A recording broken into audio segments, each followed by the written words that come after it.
went and I put the ring on that corner table where Andrew sits, because I know that if it's Andrew, he'll see that ring and recognize it immediately. And then I left the restaurant and I found a spot where I could sit a little bit away, but I could still see the front door of the restaurant, and I could see in the windows where that corner table was. And then at about 7:02 a.m., there he was.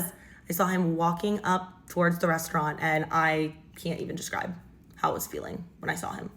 Sick, like absolutely sick. To my surprise, he's not alone. He's with a woman, I'm assuming his wife, and not one, but 2 children. The older one looks to be about 7 or 8, and the younger one is a toddler.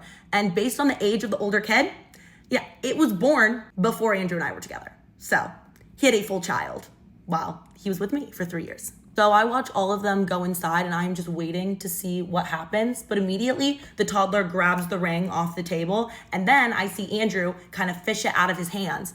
And when Andrew looks to see what's in his hand, I see him just go pale. His wife is talking to him now. She looks concerned because he looks so concerned. They're just talking back and forth. And all of a sudden, I just see him gather his stuff and just leave. Just leaves his family. So he walks out the front door and he's looking everywhere trying to find me. But I did a good job. I was wearing a baseball cap and I had my book that I was reading. So I just kind of like covered my face a little bit.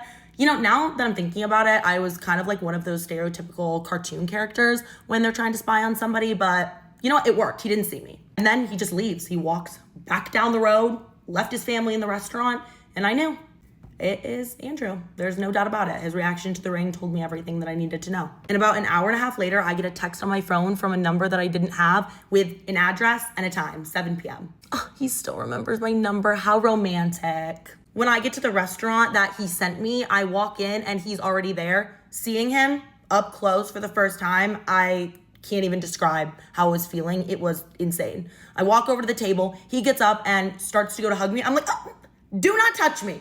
No.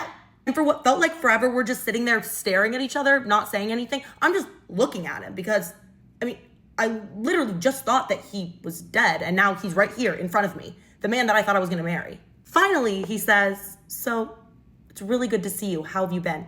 How have I been? I said, well, I don't know if you've heard, but my long-term boyfriend actually passed away really unexpectedly a few years ago, and I've really been struggling with it, really been grieving. It's been hard. So not the best. What about you?